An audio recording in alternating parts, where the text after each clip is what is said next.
How to Stop Catastrophic Thinking. Before we dive into the mechanics of the brain, I want you to imagine a scenario. You're lying in bed, it's 11 p.m., and you feel a slight, dull ache in your lower back. For most people, this is a sign they need a better mattress or a good stretch. But for some, in the silence of the night, that ache isn't just an ache. Within 60 seconds, the mind has traveled a terrifying distance. It's a chronic illness. It's a hospital stay. It's the loss of a job. It's the inability to provide for your family, blah, blah, blah. By 11:05 p.m., your heart is racing, your palms are sweaty, and you are grieving a life that, in reality, is still perfectly intact. This is the power and the poison of catastrophic thinking. Defining the catastrophe. So, what exactly are we talking about? To catastrophize is to engage in a cognitive distortion where we assume the worst possible outcome is the most likely one. It is a trick of the imagination that turns a molehill into a mountain before we've even stepped outside. If you experience this, you know it feels like a physical weight. It feels like being prepared. You might tell yourself, if I imagine the worst, I won't be blindsided when it happens. But if you are someone who doesn't struggle with this, someone who sees a what if and simply moves past it, you might see this habit as irrational or even dramatic. However, it's important to understand that for the catastrophic thinker, these thoughts aren't chosen. They are an automatic survival reflex that has gone into overdrive. It is the mind's attempt to solve a problem that hasn't happened yet, using tools that don't exist. Why this matters now. In the modern world, we are more susceptible to this than ever. We are bombarded with global crises, 24-hour news cycles, and the curated perfect lives of others on social media. Our threat detection systems are being pinged every few minutes. Over the next minutes, we are going on a journey to recalibrate that system. We aren't going to just think happy thoughts. That doesn't work for a brain that is convinced the sky is falling. Instead, we are going to use science, logic, and steady practice to lower the volume of the internal alarm. We are going to move from a state of reactive fear to a state of responsive resilience. Whether you are here because your own mind feels like a battlefield, or you want to understand a loved one who struggles with anxiety, this session is your roadmap. We are going to start by taking a cold, hard look at the anatomy of the what if. We're going to look inside the skull, at the biology of the brain, and see exactly how a single thought can trigger a landslide. Take a deep breath. Let's begin. Part 1. The anatomy of the what if. If you've found this audio, chances are your mind has a habit of taking a small spark of uncertainty and turning it into a 5-alarm fire. You get a cryptic email from your boss, and by the time you've finished reading it, you're already imagining your house being foreclosed on. Your partner doesn't text back for 2 hours, and you're mentally preparing for a breakup. This is catastrophic thinking, or catastrophizing. It is the mental habit of jumping to the worst possible conclusion, regardless of how unlikely it is. Over the next minutes, we aren't just going to talk about thinking positive. We are going to dismantle the machinery of your anxiety. We are going to look at the biology of your brain, the psychological traps you've fallen into, and most importantly, we are going to build a toolkit of cognitive anchors to keep you grounded when the storm starts. You aren't broken. You aren't crazy. In fact, your brain is actually trying to protect you. It's just doing a very bad job of it. Let's figure out why. The evolutionary glitch. To stop the cycle, You have to understand where it comes from. Evolutionarily speaking, your brain is not designed to make you happy. It is designed to keep you alive. Thousands of years ago, if you heard a rustle in the tall grass, the person who assumed it was a tiger survived. The person who assumed it was just the wind. Well, they didn't always make it. We are the descendants of the worriers. We are hardwired to scan for threats. In the modern world, however, we don't have many tigers, but we do have taxes, performance reviews, health scares, and social rejection. Our brains haven't caught up to the 21st century. When you catastrophize, your amygdala, the brain's alarm system, is hijacking your prefrontal cortex, which is the rational, logical part of your brain. Think of it like this. Your amygdala is an overzealous security guard who screams, "Terrorist attack," every time a pigeon lands on the windowsill. The goal of this session is to teach you how to talk that security guard down. The 3 pillars of the catastrophe. Catastrophic thinking usually stands on 3 shaky legs. Identifying which one you are leaning on is the first step to pulling it down.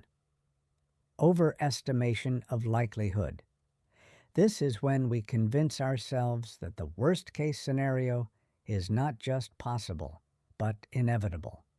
We lose the ability to see the 99 other outcomes that are more likely. Underestimation of coping. This is the most damaging part. Catastrophizing tells you that if the bad thing happens, you won't be able to handle it. It ignores your entire history of resilience. The illusion of preparedness. We often subconsciously believe that by worrying, we are preparing for the blow. We think if we imagine the pain now, it won't hurt as much later. But spoiler alert, it doesn't work that way. You're just hurting yourself twice. Part 2. The catch, check, and change framework. Catching the thought virus. The biggest mistake we make with catastrophic thinking is that we treat our thoughts as facts rather than mental events. When a thought like, "I'm going to lose my job," enters your mind, you likely react to it as if it has already happened. To stop the spiral, you must develop a mental observer. This is the practice of metacognition, thinking about your thinking. Imagine your mind is a busy airport. Your thoughts are the planes. Catastrophizing is when you grab onto the wing of a plane headed for Disaster City and let it drag you down the runway. Catching the thought means standing in the control tower and simply saying, "I am having the thought that I might lose my job." Notice the shift in language. You aren't losing your job, you are having a thought about it. This small linguistic gap creates the space you need to breathe. The check phase, putting the thought on trial. Once you've caught the thought, you must cross-examine it. You are the judge, and your anxiety is a very unreliable witness. Ask yourself these 4 evidence questions. What is the objective evidence that this is true? Not how you feel, but what you know. What is the evidence against this? List your successes, your stability, the times you were worried before and nothing happened. If I were giving advice to a friend in this exact situation, what would I tell them? We are almost always kinder and more logical with others than ourselves. What is the best case and most likely scenario?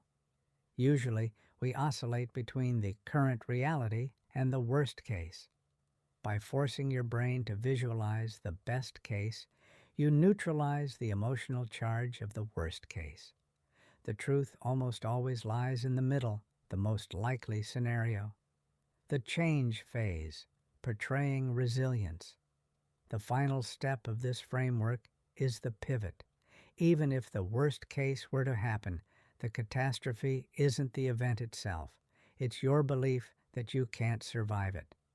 We are going to replace the what if with even if. Change.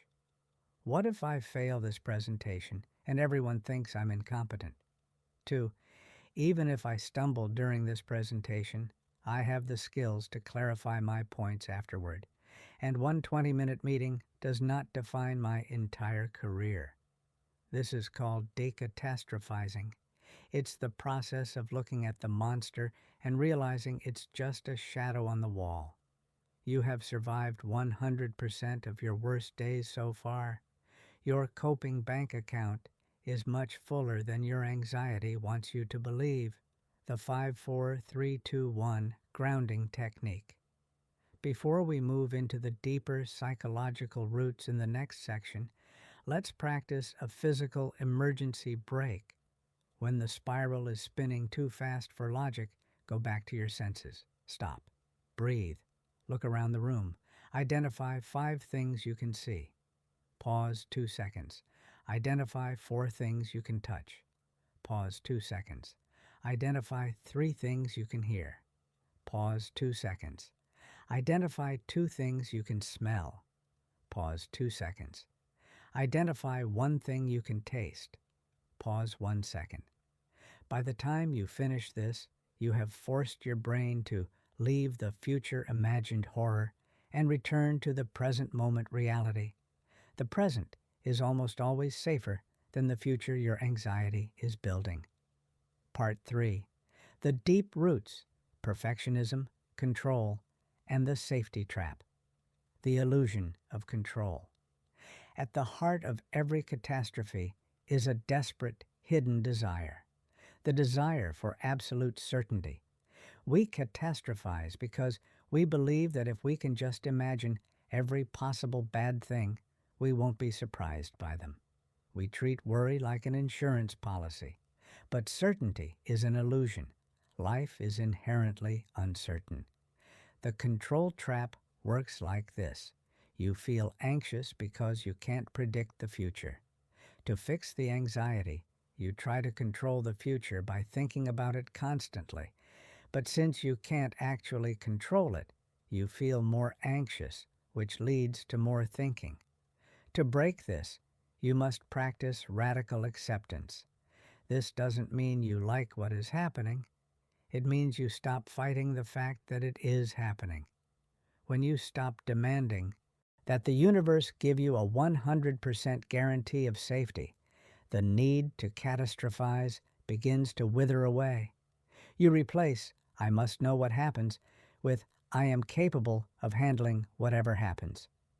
The perfectionism link. Many catastrophizers are high-functioning worriers. You might pride yourself on being prepared, detailed, and conscientious. But there is a dark side to high standards, the all-or-nothing filter. In the mind of a perfectionist, there are only 2 states: perfect or catastrophic. If the dinner party isn't flawless, it was a disaster. If the B- on a paper isn't an A, you're going to fail out of school. This binary thinking removes the gray area where most of life actually happens. We have to learn to embrace the messy middle. Most outcomes in your life will be fine. They won't be world-ending, and they won't be perfect. They will be manageable. Start practicing the good enough mantra. Intentionally allow small, low-stakes things to be imperfect. Leave a dish in the sink. Send an email with a minor typo to a friend. Prove to your nervous system that the world doesn't end when things aren't just so. Avoiding the safety behaviors. When we are afraid of a catastrophe, we develop safety behaviors. These are the things we do to feel briefly better, but they actually keep our anxiety alive in the long run. Common safety behaviors include reassurance seeking, asking 5 different people, "Do you think I'm going to be okay?" Over-researching, spending 4 hours on WebMD or forums looking for a cure for your worry. Procrastination, avoiding a task because the what if feels too heavy to carry. Every time you perform a safety behavior, you send a signal to your brain that says, "You were right to be terrified. We only survived because we checked the stove 10 times." To stop the cycle, you must practice exposure with response prevention. You have to feel the urge to check, to ask, or to research, and then don't do it. Sit with the discomfort. Let the anxiety spike.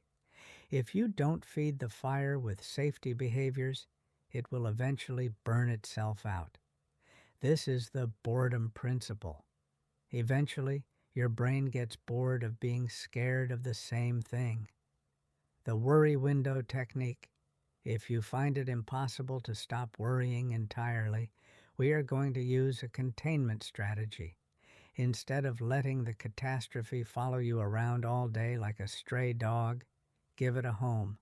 Set a timer for 15 minutes, let's say at 4:30 p.m. This is your worry window. During this time, you're allowed to catastrophize as much as you want. Write down every what if, imagine every fire, and feel every fear. But when the timer goes off, you are done. If a catastrophic thought pops up at 10 a.m., you tell it, "Not now. I have an appointment for you at 4:30. This gives you a sense of agency over your own mind. You aren't suppressing the thought, you are scheduling it. Part 4. Building the Fortress of Resilience, the lifestyle of a non-catastrophizer. Recovery from catastrophic thinking isn't a one-time event. It's a lifestyle of mental hygiene. Just as you brush your teeth to prevent decay, you must brush your mind to prevent the buildup of what-ifs. There are 3 daily anchors that keep your prefrontal cortex, the logical center, online and ready to fight back. Sleep hygiene. Sleep deprivation mimics the symptoms of anxiety. When you are tired, your amygdala is 60% more reactive. You aren't crazy, you're just exhausted. Prioritize your 7 to 8 hours as if it were medicine, because it is. The information diet.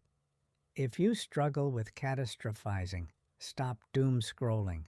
Your brain cannot distinguish between a tragedy happening across the world and a tragedy happening to you. You are overstimulating your threat detection system with data you cannot control. Physical grounding. Anxiety is a head problem, so the cure is often a body solution. High-intensity movement, or even a cold shower, forces the blood flow out of the ruminating brain and back into the physical self. The hindsight inventory.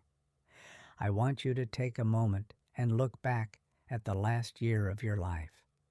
Think of the top 3 things you catastrophized about. Really see them in your mind. Did the worst-case scenario happen? If it did, was it as world-ending as you imagined? And if it did, are you still here? The answer to that last question is always yes. You are still here.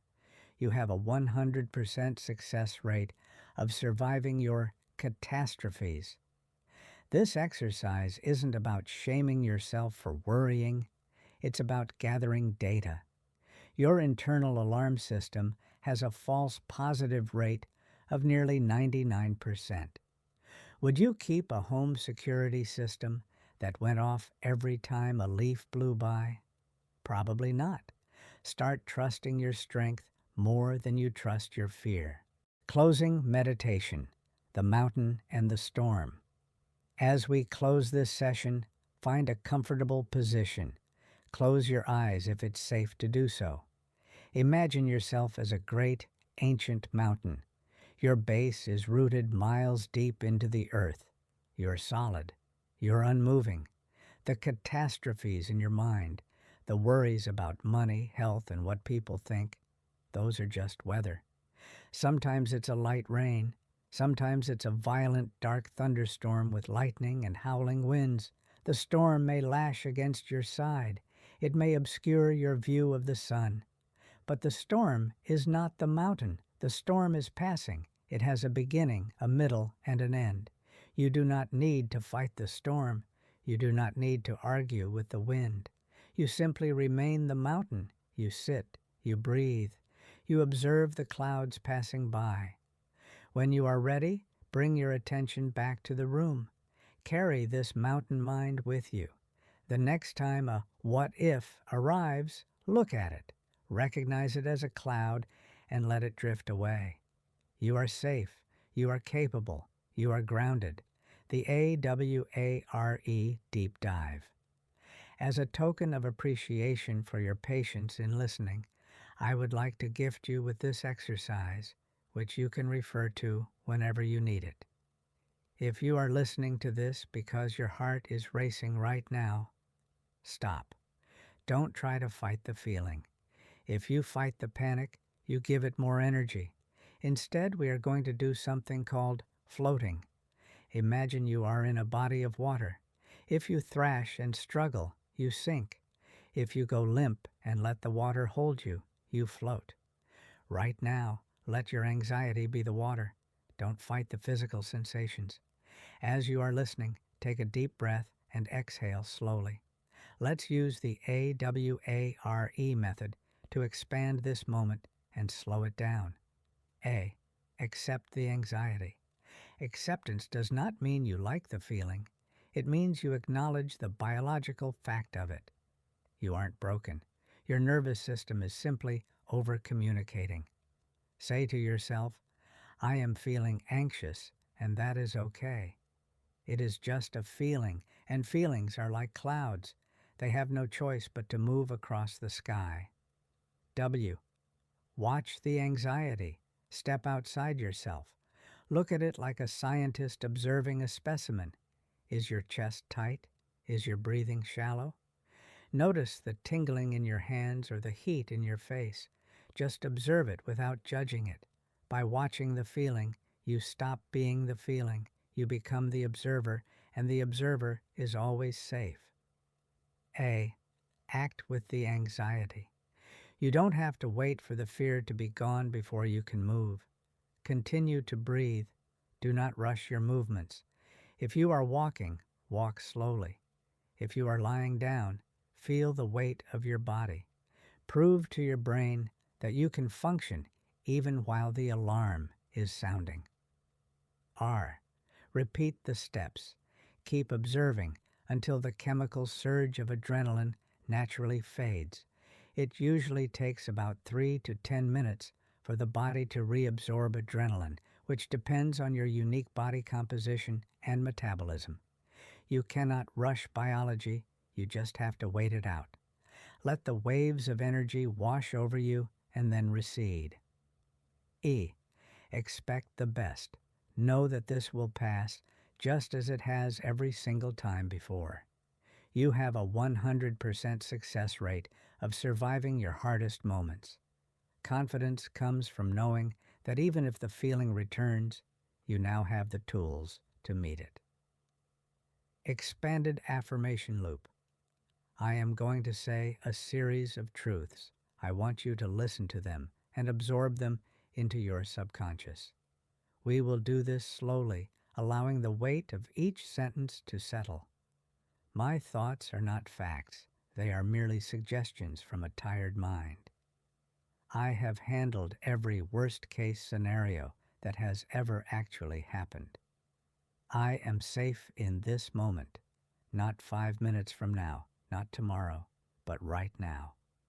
I do not need to solve my whole life tonight. I am releasing the need to be perfect. I am embracing the need to be at peace.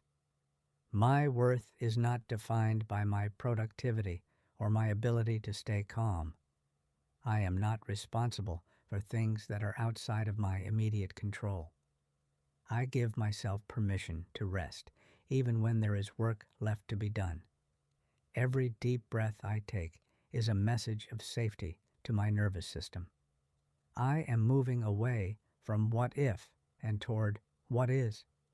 I trust my future self to handle future problems with the same strength I have today. It is okay to feel unsettled. I do not need to be fixed to be valuable. I am choosing to be my own strongest ally instead of my loudest critic. Anxiety is a passenger in my car, but I am the one with my hands on the wheel.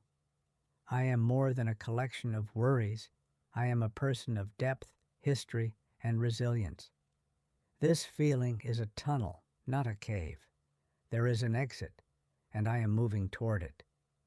I will repeat these once more so they sink deeper into your mind. My thoughts are not facts. They are merely suggestions from a tired mind. I have handled every worst-case scenario that has ever actually happened. I am safe in this moment, not 5 minutes from now, not tomorrow, but right now.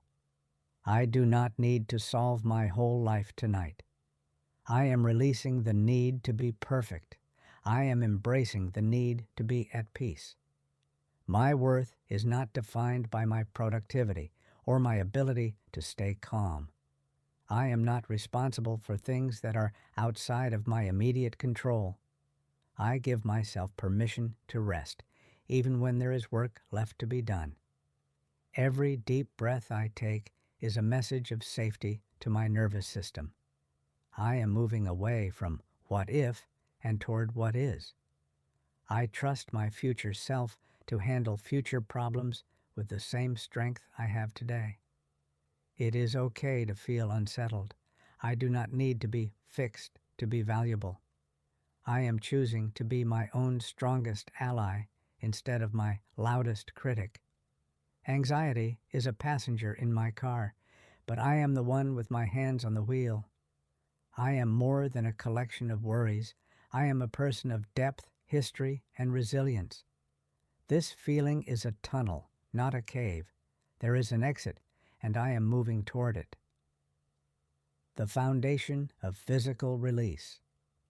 Before we journey to our internal sanctuary, we must first address the physical vessel that carries our stress. Anxiety is not just a thought. It is a physical event that lives in your muscles, your joints, and your breath. We are going to perform a somatic release, a deep, systematic body scan designed to uncover hidden tension and breathe it away. Start by bringing your awareness to your feet. Most of us go through our entire day without truly feeling our feet. Notice the weight of your heels against the surface beneath you. Imagine a warm, golden liquid light beginning to pool at the very tips of your toes. This light is heavy, warm, and carries the singular purpose of relaxation. Feel this warmth spread through the arches of your feet, smoothing out the tiny muscles that work so hard to keep you balanced all day. Let your ankles go limp. Imagine the joints widening, creating space, letting go of the grip you've been holding. Now, let that warm, heavy light move into your calves. Your lower legs often carry the readiness of anxiety, the urge to run, to move, to flee. Tell your calves they are off duty. Feel the muscles lengthen and spread. As the light moves into your knees and up into your thighs, feel the largest muscles in your body finally surrendering their weight to the bed or the chair. You are not holding yourself up anymore. The earth is holding you. Focus now on your hips and your pelvic bowl. This is where we store our deepest fight or flight energy. It is the center of our gravity. Visualize the tension here like a tight knot of rope. With every exhale, imagine that knot loosening, strand by strand, until your hips feel open and heavy. Bring your attention to your lower back and your stomach. This is the home of the gut feeling and the nervous knot. We often hold our breath here without knowing it. As you listen to my voice, let your belly become soft. Do not pull it in. Let it expand fully as you breathe. Imagine your breath is like a tide coming into a harbor. On the inhale, the tide rises, filling your abdomen and lower back with oxygen and space. On the exhale, the tide recedes, carrying away the grit and the tension of the day. Feel your spine sinking deeper into the surface beneath you, each vertebra finding its natural alignment as the supporting muscles finally stop pulling.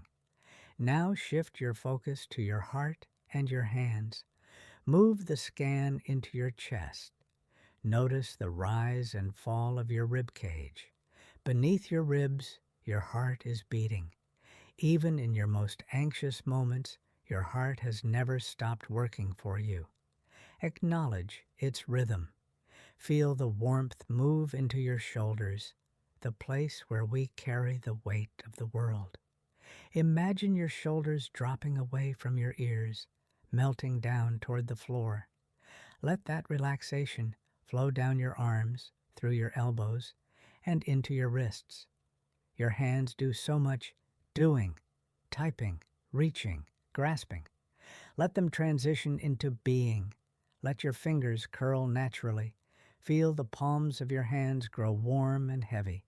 It's time now for your neck and face. Finally, bring this golden light into your neck and your jaw. This is the most common site of hidden tension. Part your teeth slightly. Let your tongue fall away from the roof of your mouth. Then feel the skin on your forehead grow smooth, as if a cool hand is being passed over your brow. Your eyes are heavy in their sockets. Your scalp is relaxed. From the top of your head to the tips of your toes, you are now one continuous field of relaxation. You are no longer a collection of tense parts. You are a unified, peaceful whole. Your body is ready for the sanctuary. Your body is ready for rest. The internal sanctuary. We're going to go on a mental journey to a place where anxiety can't follow. This is your internal sanctuary. Imagine you're walking down a path in a lush green forest. The air is cool and smells like pine, damp earth, and blooming wildflowers. You can hear the rhythmic sound of a distant waterfall, a steady hum that anchors you to the earth. With every step you take, the noise of the world, the emails, the deadlines, the expectations, gets quieter and quieter.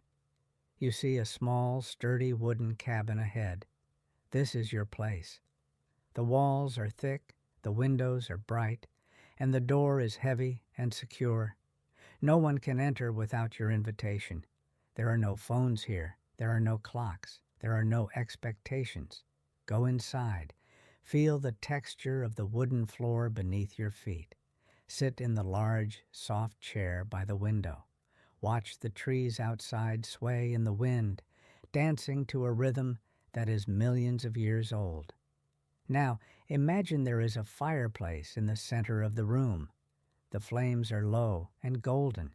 In your hand, you have a stack of small papers. These represent your what-ifs. Take the papers regarding your worries, troubles, and problems. See the words clearly, then place them in the fire. Watch the edges curl. Watch the ink disappear into the heat. They are no longer yours to carry tonight. Take the papers regarding your health and your body. Feel the weight of the worry leave your hand as you release them to the flames. Watch them turn to ash and float up the chimney into the vast midnight sky. Take the papers regarding your relationships and what others think of you. Let the fire consume the need for approval. Watch the smoke drift away into the forest, becoming part of the atmosphere, leaving you clean and light. Take the final papers, the ones regarding the unknown future. Recognize that the future does not exist yet. Feed them to the fire. As the papers vanish, notice how much easier it is to breathe. The cabin is warm. The forest is quiet. You are exactly where you need to be. The path of presence. Now that your body is a field of stillness, we take our final walk together through the environment surrounding your sanctuary. This is the landscape of your peace. As you step out from the cabin's porch, feel the transition in the air. It is no longer the still, recycled air of a room. It is alive. Notice the ground beneath your feet. It is not a hard, unforgiving surface. It is a carpet of moss and fallen leaves, yielding slightly with every step you take. Feel the coolness of the earth rising up through the soles of your feet, grounding you, pulling any remaining static electricity from your mind and draining it into the soil. The symphony of the woods. Listen to the layers of sound. First, the high, clear whistle of a bird hidden in the canopy above. Then, the lower, rhythmic rustle of the wind passing through the ancient oaks. It sounds like the earth itself is taking a deep, satisfied breath. Far off to your right, the waterfall continues its steady, percussive song. It is a constant, a reminder that nature does not hurry, yet everything is accomplished. Imagine the mist from that water touching your skin, a fine, cool veil that cleanses the heat of the day's worries from your brow. The light and the shadow. Look at the light. It is late afternoon, the golden hour. The sun is low, casting long, elegant shadows across the ferns. The light is filtered through millions of leaves, creating a mosaic of emerald and gold on the forest floor. Watch the dust motes dancing in a single beam of light, tiny, weightless, and perfectly at peace. As you walk, you reach a clearing. In the center of this clearing is an ancient silver-barked tree. Its roots are massive, gnarly, and deep. This tree has stood through hundreds of winters and thousands of storms. It does not worry about the wind. It simply deepens its roots. Approach the tree. Place your hand on its bark. Feel the texture, the rough ridges, and the smooth, cool valleys. In this moment, your heartbeat and the slow, silent pulse of the tree become one. You are part of this ecosystem. You are not a visitor. You belong here. The sun begins to dip below the horizon now, painting the sky in bruises of purple, orange, and deep velvet blue. The forest is preparing for its own sleep. The flowers are closing their petals. The animals are retreating to their burrows. There is a profound safety in this darkness. It is not a void. It is a womb. It is a place of regeneration. As the first star appears, a tiny, brilliant diamond in the east, realize that you are just as much a part of the universe as that star. Stay here for as long as you need. The path back to the cabin is always open. The fire is always warm. The bed is always waiting. You have everything you need to navigate the night. You have everything you need to welcome the dawn. Subscribe for more calm, practical tools for mental strength, emotional healing, and daily peace.